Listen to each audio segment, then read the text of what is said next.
I never imagined I'd receive a call from my boss, letting me know my wife had walked into his office and never came home. She found the one person who could dismantle me with a single truth. He knew what she knew, and now I was exposed. My wife ran off with my boss. That's the stark, gut-punch reality of my life now. Imagine spending years bound by shared dreams and laughter, only for everything to evaporate in a breath because of someone's whim. I was the one who introduced them.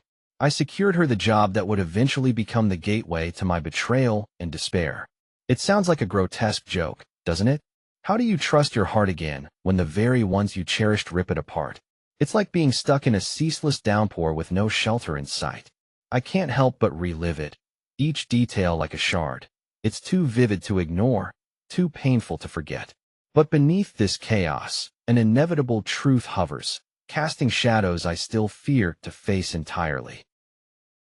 The noise in the office grinds against my skull, a symphony of mundane chaos. Voices mingling, phones trilling, keyboards clattering. If I could step outside of myself, watch from another corner of this fluorescent hell, I'd see just another guy glued to a screen, drowning silently in the sea of superficial busyness. But beneath my skin, there's a storm. She's been gone for a week. A whole unbearable week of vacancy beside me, both in bed and in life. It's like trying to breathe with all the air sucked out of the room. I'm fighting just to keep my face passive, my hands steady. Distracting myself with work only takes me so far before the void starts gnawing again, reminding me what's missing, who's missing. Papers rustle, the clock ticks its monotony, yet my world remains a silent scream of her absence. Then, a laugh slices through my fragile composure, sharp enough to sting. My ears hone in. The conversation serrated with familiar names and situations, threading into the noise like poison. Yeah, it's definitely the wife, you know? It's just sad, really. I can't believe they're talking about this. About us. About her. Nobody's brought it up with me directly. Out of what? Respect? Fear? But here it is, serving as fodder for coffee break conversation. Did you know about it? Another voice joins in, a curious, darker tone.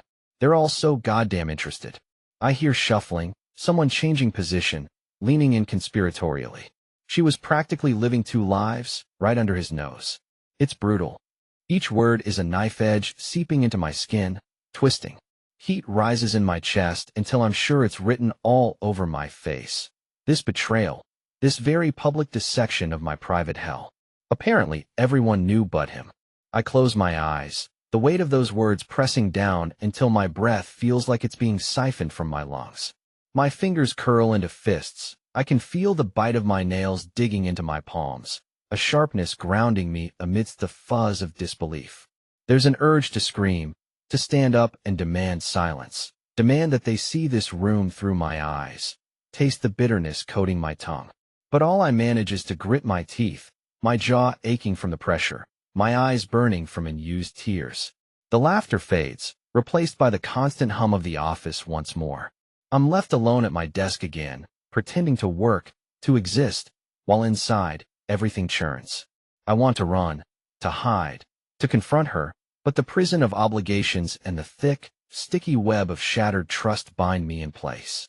I breathe in, slow and deliberate, forcing calm. I exist in this half-life, waiting for something to change, to tip me from this precarious edge. But until then, I remain in this purgatory, the wounds still raw, still open, with no sign of them healing anytime soon. The steering wheel felt cold, unfamiliar under my grip, as if it remembered the lies better than I did. I drove on instinct, each turn a betrayal as it led me closer to home, or what used to be home. It's uncanny how a place you've known forever can suddenly feel like foreign territory. The road blurred, not from speed but from tears unshed, from screams trapped beneath my skin. The engine's hum was the only steady thing, grounding me as my thoughts spiraled out of control. How could I not have noticed? What did I miss? Each ignored red flag, each subtle shift in voice, played on repeat in my mind, a shattering symphony of negligence. I remember the way his smile used to feel, like sunlight through closed eyes, but now it cuts like glass. Somewhere, between the laughter and the late-night whispers, did I overlook a moment of truth hidden in plain sight? Desperately, I sift through memories, searching for the precise instance when everything cracked. It must be there, buried under layers of presumption and trust, but my mind is a labyrinth, each corner a dead end that offers no answers. With every passing sign, another scene unfurls. That dinner when he canceled last minute, his eyes darting away like he was afraid they might betray him. The sudden secrecy in his phone conversations, the quick hand to cover the screen when I walked by, dismissed as work stress or plans afoot.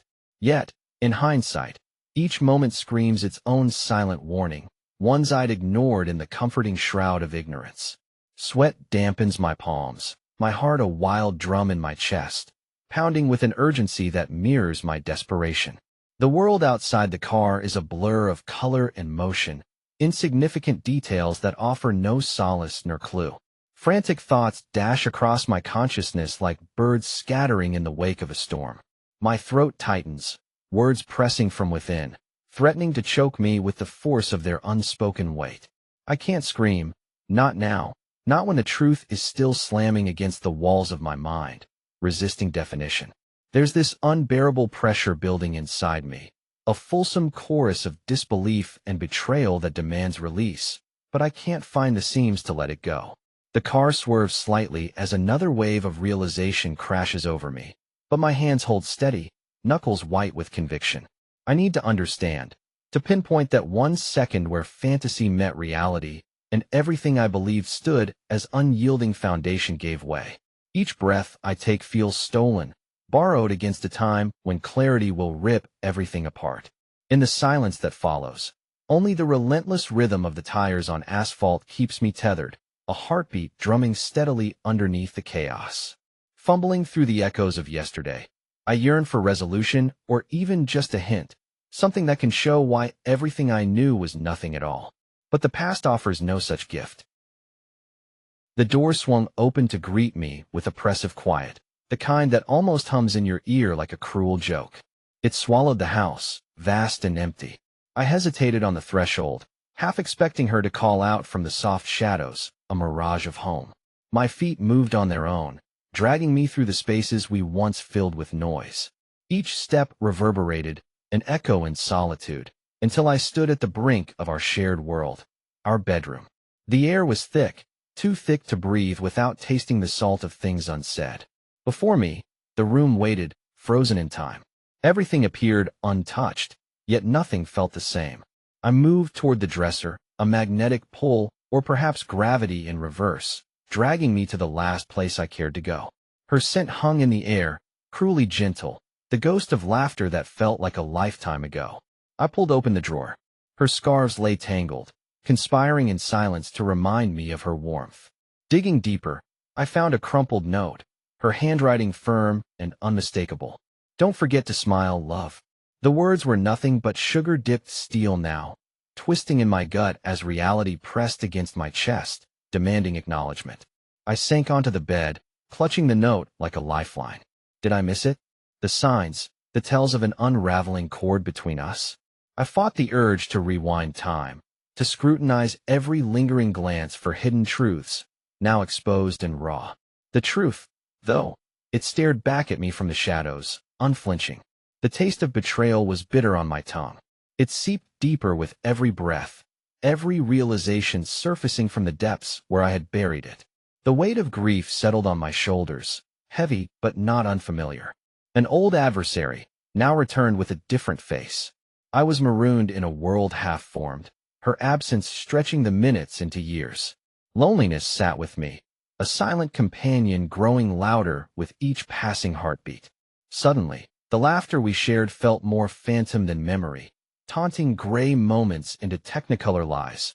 The vibrant laughter, a hollow echo vibrating through the walls, teasing my senses. What was I left with? Just me and the echo of us? The thought encircled and tightened like an invisible noose. I crumpled the note, feeling the paper bite into my palm, an anchor to the physical, to the here and now that offered no reprieve.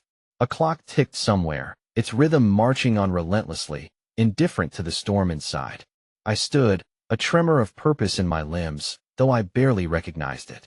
One task remained, to search for a spark in the ashes, for answers not meant to be found in the detritus of our life.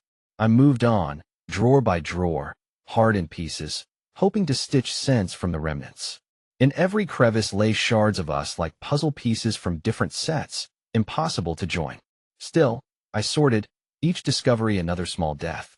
The silence knew and embraced me, a constant reminder of what was lost, whispering promises that the ache would never fully fade.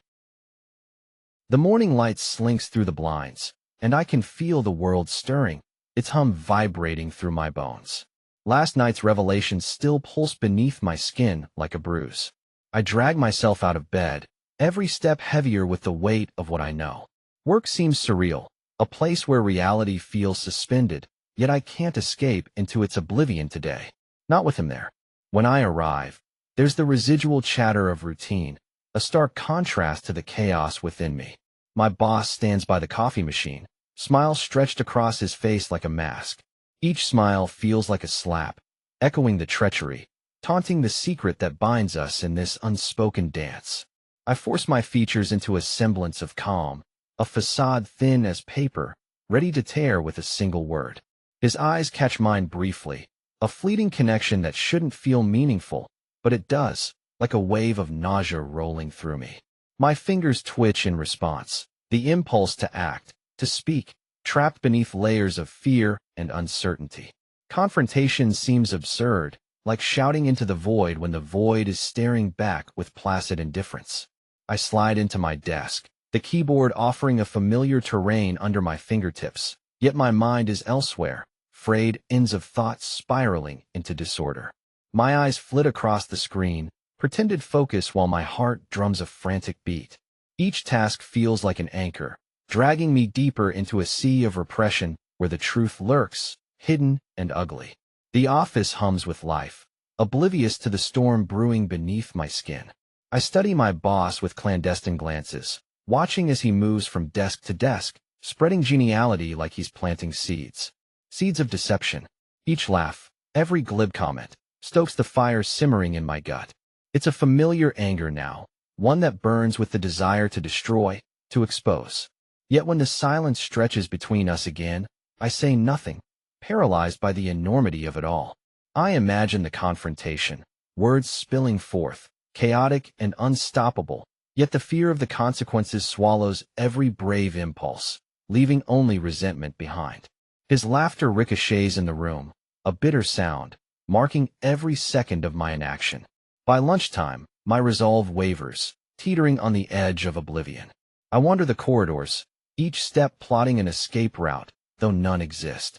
The clang of the break room, doors slamming shut reverberates inside me like a bell tolling. I can't sustain this precarious balance much longer.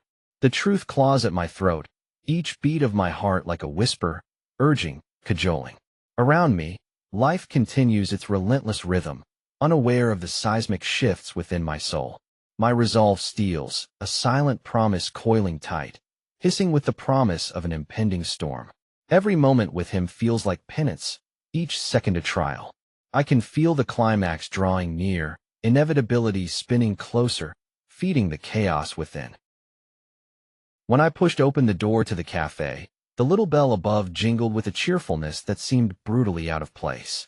The smell of roasted beans and fresh pastries clung to me like an unwelcome embrace, dragging me backward when I should have been moving forward. A cruel replay of our Saturday mornings here, shared laughter over sips of cappuccino, echoed in my mind. I hung my coat on the chair just as she used to do, trying to preserve an apparition that no longer belonged to reality. My eyes scanned the room, desperate for a sign of her. Something, anything, but the space felt hollow, stripped of its warmth without her presence. I felt conspicuously alone, a ghost haunting my own memories. At the counter, I ordered her favorite blend, a creamy vanilla latte that had always been too sweet for my taste. As the barista poured, I watched, transfixed by the swirling milk, like a memory being spun into life. But when I took my seat and brought the cup to my lips, the taste was as abrasive as sandpaper, bitter and lifeless. It was impossible to savor when every swallow only deepened the ache of her absence. I looked around at the other patrons, couples deep in quiet conversation, friends sharing secrets over steam. all living in their own worlds. I was an outsider, peering through a fogged-up window at a life I could no longer touch.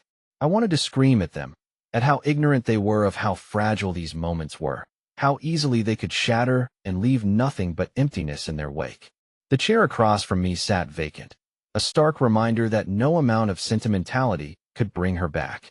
I reached across the table, the wood cool under my fingers, hoping to feel a lingering trace of her touch. But there was only silence, a void that no wishful thinking could fill. Crumpling the napkin in my hand, I fought back tears that threatened to spill over the brim of my control. This place, once a sanctuary for us, had turned into a mausoleum. I had come here searching for solace, for connection to what we used to be, but found only the cavernous pit of what could never be again. I closed my eyes, allowing the murmur of the cafe to wash over me, a futile attempt to drown out the cacophony of my own thoughts. The air was heavy with nostalgia, each breath a reluctant gulp of reality. I realized now that I was clinging to a memory fossilized in time, one that had begun to rot from neglect and sorrow. Finally, I rose, leaving the barely touched latte on the table. As I stepped outside into the brisk air, the door's bell chimed its indifferent farewell, the crisp wind biting at my cheeks like a reminder to move forward, even if my heart dragged behind every step. I stood outside his office, my heart pounding a restless drumbeat against my chest. The hallway felt like a conduit of all the unsaid words, the air thick with the suppressed clamor of my clashing thoughts. It was a parade of every damnable moment I'd tucked away, threatening to spill over and finally explode. As I pushed open the door, the office's sterile white walls seemed to close in, a suffocating reminder of everything I'd endured under his thumb. There he was, perched behind his desk, the master of his own insufferable kingdom. My fists clenched reflexively, knuckles paling with purpose. He glanced up, eyes glinting with that familiar, condescending disinterest. "Have a seat," he motioned, his voice lined with the subtle arrogance I'd come to detest. But I didn't sit. That would have been a submission, a surrender I couldn't afford anymore. "I'm not staying long," I shot back, my voice steady yet edged with the anger I've learned to parcel into daily doses. His brow lifted, more amused than surprised, and that damn smirk, it dared me to unravel. "I need to talk to you about my position here," I began, each word a deliberate step on the rickety bridge between civility and the chaos brewing within. "It's not working anymore." I saw the momentary flicker of concern cross his polished facade, but it was gone almost as quickly, replaced by that practiced mask of authority. "Is this about the project deadline?" he asked, shuffling papers like they held all the answers to our unsaid truths. "No," I replied sharply, cutting through his pretext. "This is about respect, something you've routinely withheld." I could see my words penetrate, small fractures appearing in his calm veneer. There was a thrill in it I hadn't anticipated, that small victory stoking the embers of my pain into a blazing edge. "I think you're overreacting," he said smoothly. "We've always valued your contributions, but nothing," I interrupted, my voice rising to meet the fury boiling beneath the surface. "Don't patronize me. This is about the shadows you've cast, the darkness you've thrown me into." I leaned forward, hands bracing on the desk, my eyes locked onto his. "Do you ever think about the lives you disrupt, the hollowness you leave in your wake?" His eyes narrowed, amusement replaced by a cold, rattling anger. "I think you need to reconsider your tone," he snapped, his own voice tinged with defensiveness now exposed. I almost laughed at the irony. Here we were, two men in an office fraught with silence now brimming with raw, unspoken tragedy. I wanted to break you with words. I confessed, the tremor of my resolve visible now. To make you see the hollow shadow my wife left in me reflected on your face. The truth lingered, palpable and raw, finally free from its prison. In the tense silence that followed, it was clear, I had unleashed more than just words, and there was no going back. The quiet of my apartment seemed to echo the chaos inside my head. I stood frozen in the hallway, keys still dangling from the lock, each breath in my chest shallow and mechanical. Her voice, those words, God, the way they twisted everything I thought I knew. Heavy, oily dread seeped through me, tethered me to that spot like I was waiting for some invisible blow to fall. I forced myself to move, to cross the threshold, To rip the keys free and shut the door, the click of it closing felt almost final. Inside, my sanctuary turned oppressive, the air too thick to breathe. I sank onto the edge of the bed as my mind replayed the conversation, dissecting every inflection, every syllable, hoping for a glimmer where everything would become a misunderstanding, a dream that I could wake from. But it was real. Her betrayal woven through our years like a toxic thread, unraveling everything too fast for me to hold on. I glanced around, vision blurring. Pictures lined the dresser, souvenirs of some shared history. But now they taunted me, mocking the trust I'd gifted so blindly. My heart felt like shattered glass, cutting sharper with every memory. And then it happened. A crack somewhere deep inside, like a dam gave way.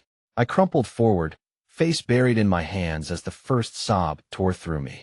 It was a ragged, ugly sound, unkempt and raw in the small room. Tears crashed down, one after another, relentless as the realization itself. I curled inward, knees drawn tight to my chest, like I could contain the uncontainable. For so long I'd kept this grief at bay, strong and decisive, feeding off denial and distraction.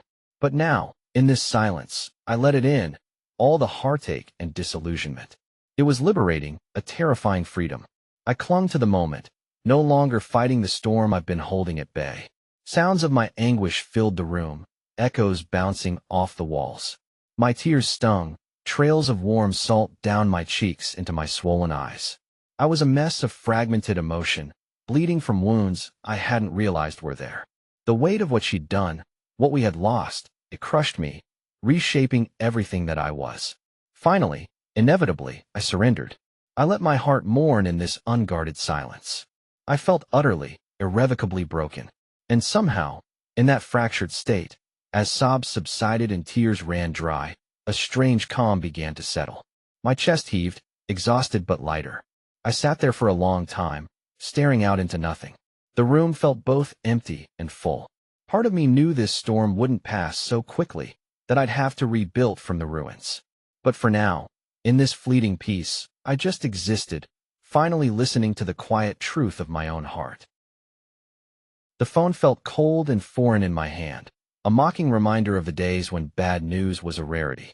I sat on the edge of my bed, surrounded by the silent chaos of a room that had seen better days, scattered clothes, unread books, the remnants of an old life now disordered and weary.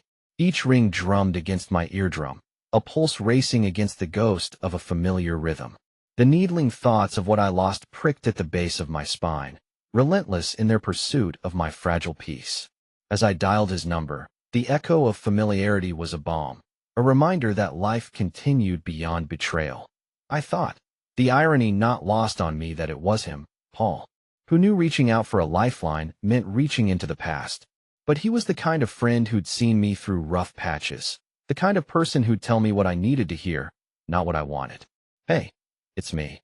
I finally managed, my voice a specter of itself, yet resolute enough to carry the weight of an apology unsaid for calling out of the blue. Hey, Paul replied, his voice steady and warm, an anchor against the tide of uncertainty pressing against my chest. It's been too long. What's happening? A pause stretched as I closed my eyes, letting the weight of everything, every betrayal and heartbreak, sink into the mattress beneath me, almost as if I could bury it deep into the springs. I needed to talk. Things have been tough. His understanding silence prompted the truth out of me, a slow, heavy exhale into the space around us. I feel like I'm clawing my way out of a well, and I don't even know which way is up anymore. While attempting some form of humor to lighten the moment, my voice cracked, betraying the conscious calm I had tried to maintain. It was both liberating and terrifying to expose the raw wound of my heart this openly. We all get lost sometimes, Paul said gently. You know, we've all been there in some way or another. What matters is that you're reaching out. His words hung like a lifeline, connecting me from the murkiness of my current existence to a past where hope felt more than just an abstraction. I leaned back, feeling the cool touch of the headboard against my neck. The air in the room shifted with each word he spoke, lifting some of the suffocating fog my life had become. We talked of things mundane and profound, lightening the burden even as shadows still loomed. As I hung up, a seed of something fragile yet tenacious nestled within me, A small beginning, not nearly enough to overcome the pain, but enough to pave a tentative path forward. The echoes of betrayal still haunted the silence, but now mixed with the gentle hum of the living, of continuation, of tentative renewal.